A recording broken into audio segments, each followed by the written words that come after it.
CNBC ने एक recent अभी न्यूज़ दी है कुछ घंटों पहले जीएसटीआर 1A के बारे में। जो नई जीएसटी काउंसिल की मीटिंग होने वाली है उसमें ये संभावनाएं हैं कि जीएसटीआर 1A आ सकती है। दोस्तों आपने काफ़ी सारे वीडियोस भी देखेंगे, ऑलरेडी हो चुके होंगे उस पर जीएसटीआर 1A के ऊपर।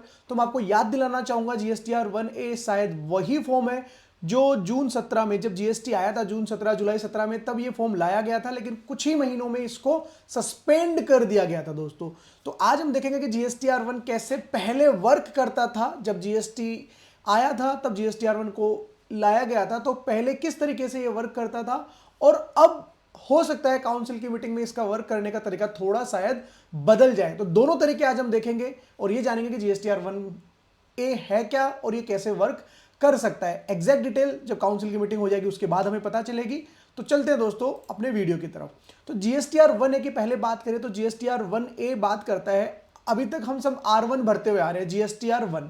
अगर जीएसटीआर 1 में कोई हमसे गलती हो जाती है तो अगले महीने की, या फिर हम क्वार्टरली अगर फाइल करते हैं तो अगले क्वार्टर की जीएसटीआर 1 में ही हम उसको अमेंड कर सकते हैं। उसकी वजह से क्या होता है दोस्तों, सामने वाली पार्टी को भी इनपुट टाइमली नहीं मिलता है। उससे भी बड़ी दिक्कत क्या होती है, हमारी जो 3B है 3B में भी मिसमैच रह जाता है। अगर मैं बात करूं आज मई महीने की मैंने जीएसटीआर 1 भर दी है, उसका auto populate data GSTR 3B में भी हो गया है। अगर जीएसटीआर 1 मैंने गलत भरी है तो 3B में भी डेटा ऑटो पॉपुलेट जो हो रहा है वो गलत हो रहा है मेरा। तो मेरी 3B में या तो मुझे सही करना पड़ेगा या 3B भी मुझे गलत फाइल करनी पड़ेगी अगर मुझे जीएसटीआर 1 और 3B का डेटा मैच करना है। डेफिनेटली गलत आप फाइल करोगे नहीं, उसको आप करेक्ट ही फाइल करने वाले हो।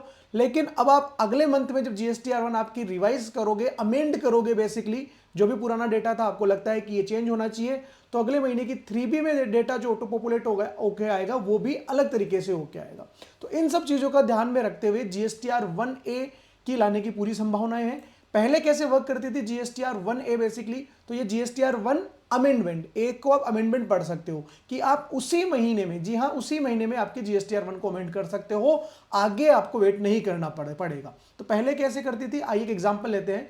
अजय ने विजय की स्टेशनरी से 500 रुपए के पेन खरीदे। दोस्तों अजय ने खरीदे, विजय ने सेल किए, तो जीएसटीआर 1 कौन भरेगा, विजय। तो विजय ने क्या किया, अपनी रिटर्न में गलती से 500 रुपए की जगह 50 रुपए ही दिखा दिए। ये पहले होता था जब जीएसटी आया था, ये जो मेथड मैं आपको बता रहा हूं। अब विजय को दिखाने चाहिए थे अपनी सेल की जो जीएसटीआर 1 उसमें 500, लेकिन अजय के नाम से 50 ही दिखाया।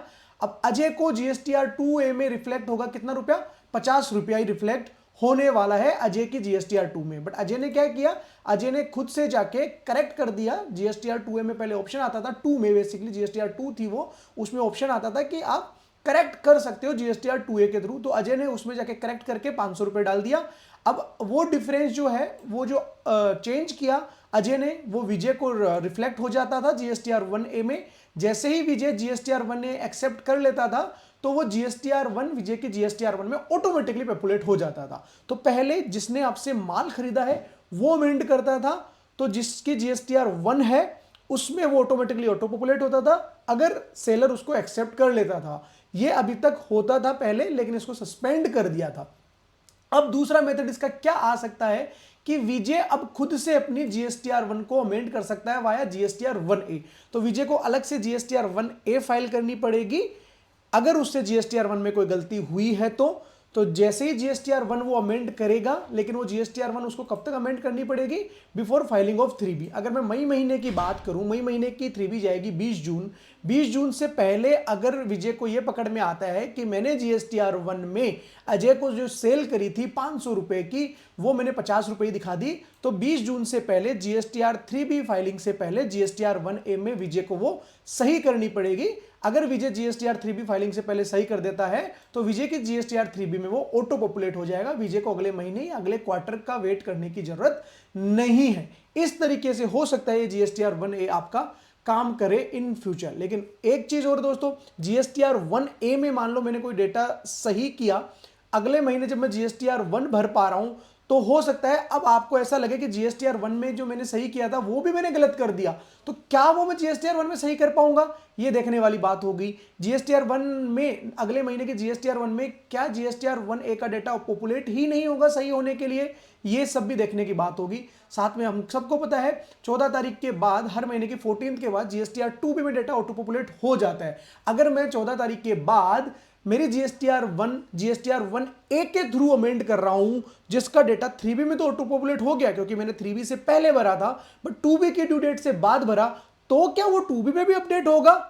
और अगर 2B में भी अपडेट होगा तो क्या सामने वाला उसका टाइम से इनपुट ले पाएगा? इसके ऊपर भी एक बहुत बड़ा क्वेश्चन है।